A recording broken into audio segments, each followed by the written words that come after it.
Shalom. First off, I'd like to give an all praise, honor, and glory to Yahweh, Ba'ashem Yahushai, Yahweh, who the world didn't really calls God, in the name of Yahushai, who the world didn't really calls Jesus Christ. Secondly, I'd like to give a double honors to the apostles and elders of a great millstone who will continue to teach us this truth. And a salutations to you, Akim, out there, doing the work of Yahweh, Ba'ashem Yahushai, sincerely. All right, this is the brother Kakam with another video. And this video, we're going to talk about the looming financial crisis that is supposedly supposed to go down by June 1st. All right. And what does it mean in terms of first of all, what do any of these terms even mean, right? But also what does it mean in terms of prophecy? All right. So I'm gonna play this video about the debt ceiling because prior to even doing these videos, right, I was listening to a couple things here and there on TikTok and on Instagram and even on YouTube. But if you don't know what any of these terms mean, then it just sounds like words. So through the spirit, I'm just gonna go through a couple of these videos, get the gist, and then I'm gonna go into the scriptures, Lord willing. All right. So without further ado, let's just get this video going real quick.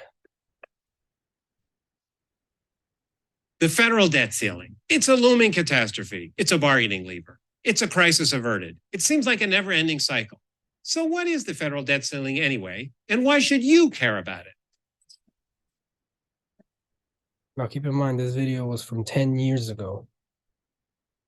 So this was 10 years ago when pretty much we were in the same exact situation that we are right now. Because he said it's a cycle. It's a bargaining lever, and then it's a crisis averted, meaning that this is something that happens, and then we always end up, surpassing it because they essentially just raise the so-called debt ceiling. Let's start with how it works. The government spends more money than it takes in. It's done this off and on since the country was founded, but now it's doing it more than ever. In each of the past 4 years, it has spent over $1 trillion more than it took in. In February of this year, it is projected to collect about $215 billion in revenues and pay out $460 billion. The government borrows to make up the difference by selling bonds to investors around the world. Nearly half of that debt is now held by foreigners, much of it by Japan and China. Each month that the government spends more than it brings in, that is, each month that the government runs a deficit, it has to borrow. The sum of all this. And that point that he made here about Japan and China, he said that they sell these bonds to Japan and China. Well, this is a perfect example as to why, through the spirit, we understand that there's going to be a war that's going to be that China, all right, and the US are going to be in this war. China's going to be a key player in the Third World War. All right, because China essentially owns this country. All right. And they own this country because our debt is owed to China.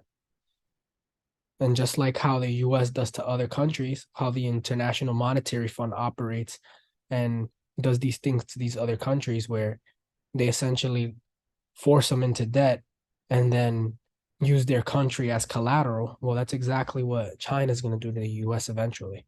And then the US is probably not going to allow it, but that's what's going to lead to that Third World War, man. That apart from other things. That the government runs a deficit, it has to borrow. The sum of all this borrowing is the federal debt. It's been growing, both in dollars and measured against the size of the economy. Until World War I, Congress had to vote each time the Treasury needed to borrow money. To give the Treasury more flexibility, Congress switched to setting a ceiling on the debt in 1917. When the debt bumps up against that limit, Congress, often with a lot of shouting and bargaining, votes to lift the ceiling. And that is where we are now. The government hit the $16.4 trillion federal debt ceiling on December 31st. So Congress suspended the ceiling, allowing the Treasury to borrow what it needs, but only through May 19th. Well, you have to understand the debt ceiling is a strange thing. First, Congress votes to spend money the government doesn't have. Then it votes a second time to allow Treasury to borrow that money so it can spend. Refusing to raise the debt ceiling does not cut spending. It's like refusing to pay a credit card bill for stuff you've already bought. But because failure to raise the debt limit could be so devastating, Congress often does use it to force the president to do things he's reluctant to do. Nobody really knows. The Treasury hasn't been in precisely this position before. But here are some rough guesses. When the Treasury faced similar circumstances back in 2011, it contemplated paying as many bills as it could each day with the cash it had on hand, delaying payment on the rest. Bills would be paid basically in the order in which they arrived. The longer the delay in raising the debt ceiling, the more bills would pile up. Physicians who rely on Medicare payments to make payroll, seniors who pay rent with Social Security benefits, or soldiers waiting for paychecks would be forced to make do without their money for some time. Another option would be for the Treasury to prioritize payments, choose some bills to pay on time and others to delay. But it's unclear whether this is legal or logistically possible, given the volume of bills the Treasury receives each day. Nor is it clear whether the Treasury could or would pay interest on the national debt before paying everyone else. Any delays in paying interest would endanger the government's credit rating and shake confidence around the world in the ability of the U.S. government to manage its finances. That could lead investors to demand higher interest rates for U.S. Treasury bonds, which would cost American taxpayers billions of dollars over time. All right, so basically, the U.S. government borrows money that it doesn't have, spends money that it doesn't have, and then at the end of the day, the people who end up having to pay for it in the long run is going to be the people, the common people like you, like me, and like everyone else who is not in the top 1% of society. And the reason that this doesn't work, and the reason that this isn't the situation, this is all by design. Do not get it twisted. This is all by design. All right. So-called white man knows exactly what he's doing. He's trying to create the largest global financial crisis that he can create, man, in order to usher in that new beast system. All right, that new world order. All right. Now, this is like another quick video of the debt limit explained. The debt limit is a kind of financial weapon of mass destruction chained to the United States government by the United States government. Confused? Then it's time for the United States debt limit explained.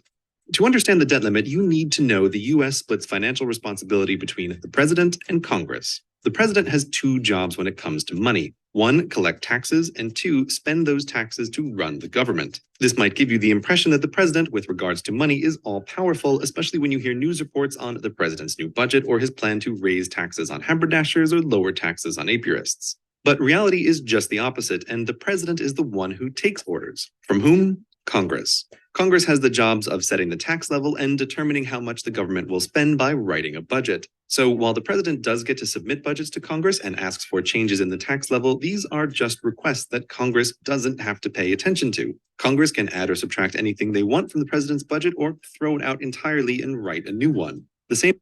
Exactly. So essentially, this is just a big charade at the end of the day. The president, the Congress, all that stuff, this is all a big charade. This is just an entire BS system that they make so that the common people, there's so many moving parts that the common people can't even really keep track of what's going on. But in reality, what these people are most likely doing is that they are over budgeting themselves. They're paying themselves. They're making sure that these contracts, all right, for certain things like construction and military go to their buddies who have these private companies, and they're getting kickbacks. And that's coming off of all the money that they're taking out from your checks. All right. That's why in this place, man. Matter of fact, let me get it. In this country, rather, you could see a $3,000 check. Just open this in a new tab. You can have a $3,000 check. You can have a $3,000 check, and by the time that the government is done with it, you get back $1,200. You get back $1,100. This is exactly why. This is Haggai 1:6. It says, "Ye have sown much and bring in little. Ye drink, but ye have not enough. Ye eat, but ye have not enough. Ye drink, but ye are not filled with drink. Ye clothe you, but there is none warm, and he that earneth wages to put into a bag with holes. And then all this stuff is important because you might, you might be a brother who's trying to, fix his finances for whatever the case is. You might try to, save money so that you can move out, or, there could be a billion reasons. There could be a million reasons why, you're trying to save money and you're trying to make some moves. And this is why, man. This is why, because of these essentially this is just bureaucracy that the so-called white man designs so that he can take your money that he collects, all right, every month from each one of your checks, and he does whatever he wants to with it